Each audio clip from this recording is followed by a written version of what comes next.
Hi everyone, Matt Watson here from CarWow. So I'm sat in a Lamborghini Huracan Performante. Next to me is an Audi R8 and next to that is a Nissan GTR that's been tuned by Litchfield. So let me tell you about this car. It has a 5.2 litre naturally aspirated V10 with 640 horsepower and 600 newton meters of torque. That Audi is pretty much the same car underneath. It's got the same 5.2 litre naturally aspirated V10, though in that car it puts out 600 horsepower and 580 newton meters of torque.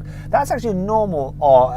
But it's been tuned to give the performance of the Plus. Next to it is the tuned GTR. So that has a 3.8 litre twin turbo V6. However, it's been tuned by Litchfield, different downpipes, ECU, exhaust, new injectors. They haven't upgraded the turbos though, but still it puts out 670 horsepower and 830 newton meters of torque. So it does have the performance advantage. It is the heaviest car here though. Weighs 1,750 kilos, which is 100 kilos heavier than the R8 and quite a bit heavier than this Performante. It's going to be interesting to see what happens. Obviously this is the most expensive car, then the Audi, and then the Nissan. They've all got launch control, all-wheel drive. We're going to see what happens. Now before we race, please make sure you subscribe to this channel and hit the bell icon to turn your notifications on. That way you will not miss a single video. And if you want to follow the guys who own these cars, the links to their Instagram channels are below in the description. Anyway, let's get on with the race, shall we? Buying a new car? Then head to CarWow and my team will help you find your next car at a fair price. CarWow, your one-stop car buying comparison site. Now before we get on with the race, let's do a sound check. I expect this and the Audi to sound very similar, though this has a louder exhaust, but let's give it a go. First, the Lamborghini.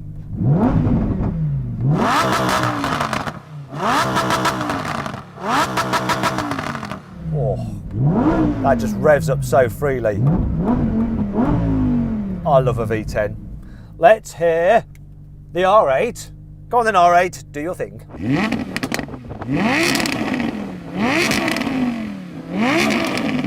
I think that sounds better, do you? Let me know in the comments below. R8, have you got a tuned exhaust on that car? Completely stock. That's awesome. Anyway, let's hear this GTR. Not bad either. So that GTR, that's got a tuned exhaust, hasn't it? It's a Litchfield exhaust, right? Yeah, it's a full turbo back exhaust, that one. It's by Linear Tuning. Oh, okay. By Lynn, apparently. Is that the one that works for Alan Partridge? No offence, Lynn, but your life is technically not worth insuring. Lynn! Anyway, that's enough chatter. Should we get on with this race, guys?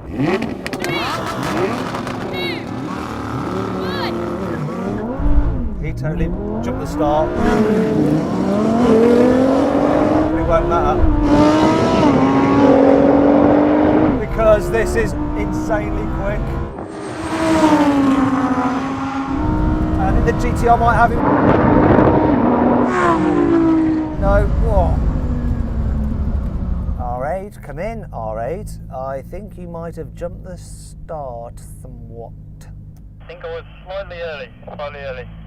Cheeky little jumper. Let's give it another go.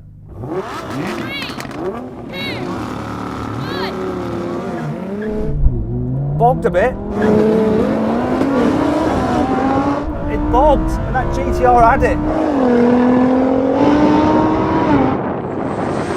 It didn't launch like it should have done.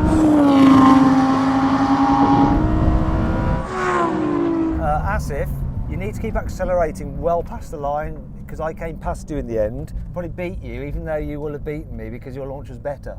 Come on, third time lucky. Hopefully the GTR will continue accelerating past the finish line so we get a proper time out of it and that this will launch properly. It just kind of bogged into second. It was a bit odd. And I know this could be a demon off the line, so come on, Perf. You can do it. I know you're Italian and a bit temperamental, but do it, please.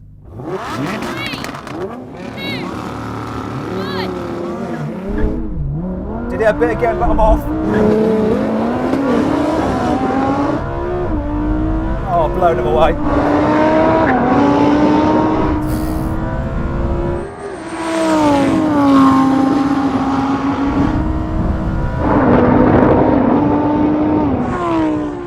This is a monster. So then, what exactly happened? Well, the Lamborghini completed the standing quarter mile in 10.5 seconds. The Nissan crossed the line in 10.9 seconds. And the Audi took 11 seconds. All right, now we're going to take the launch out of the equation. We're going to do a rolling race from 50 miles an hour. The cars are in their comfort settings and automatic mode for the gearbox. Get it to 50 miles an hour. Right, as if get level with the R8. Okay, you ready? I'm going to count it in. 3, 2, 1, go. Floor it. Oh.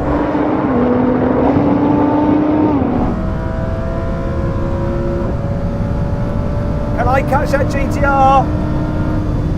Oh, he bottled.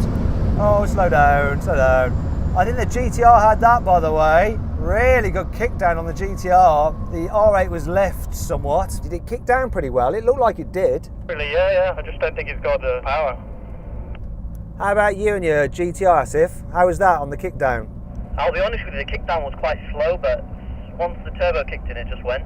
So the kick down on this was quite slow. It's like it kicked down almost like 25 gears, because I ended up right at the top of the rev range near the red line, which was quite annoying. And then it started going and I got past the R8, but it was tricky to catch you because you were gone.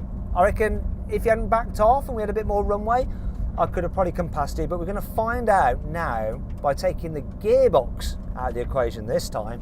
Right, now we're going to have a rolling race. This time the cars are in their sportiest setting and they're in third gear. We're going to have manual mode for the gearbox, so we've got to change up ourselves. This is just all about the response of the engine. Here we go then. I'm going to count it in. Get level, Asif, come on, get level. 3, 2, 1, go. Oh, this picked up so sweet. Can I get past that GTR?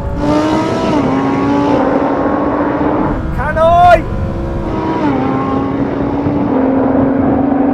I can't. I absolutely can't. That's enough. Brake, brake, brake. That's the GTRs. I don't even know what happened there. How was it? The response to this was brilliant. I think it was probably the same as your car. The GTR though, it seemed to just leap off. Did you say something about your car having some kind of rolling launch or something, Asif? Got a rolling launch feature, but I didn't have it on. Now we're going to do a brake test from 70 miles an hour. When we hit the line, full emergency stop. Here's the line.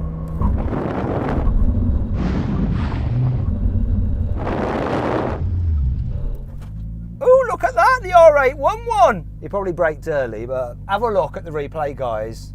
Did he brake early? Did he? Shall we give it him? So the GTR didn't do so well this time. Is it because your car is the fattest one here? It definitely. It felt so heavy when I was braking. It just seemed a lot heavier than them too. It's not called Godzilla for nothing, is it? A big, dirty, heavy dinosaur, that thing is. But awesome performance. R8 did well. You didn't brake early, did you, Ben? Braked on the line. Pretty impressed. If he didn't, it's quite easy what happened. This won the drag race, the GTR won the rolling races, and the R8 won the brake test. So it's one each. Now, I hope you all enjoyed the video. If you did, please give it a like. Also, let me know some other videos you'd like to see in the comments below. This car's been lent to me by a guy called Kane Hennessy. If you want to see more about this car on his Instagram channel, the link is in the description below. You can also follow Ben, who owns the R8, and Asif, who owns the GTR, and by following the links to their Instagram channels below as well. Finally, why don't you check out an amazing deal I found on the Audi R8 on Carway. If you click on the pop-out banner in the top right-hand corner of the screen, you can see just how much discount you can get on one of those new. Anyway, thanks for watching, and I'll see you next time. How much is your R8, by the way? I bought it for 80. It's probably worth around 70,000 now, I guess. Brand new, they're about 130 grand, aren't they? How about that GTR? How much is that? I paid 70 for it about a year ago, and say the go for about 60 now. This Performante, I think when it was new, is like 215 grand. It's a lot more expensive. Therefore, I expect great things from it. They don't care.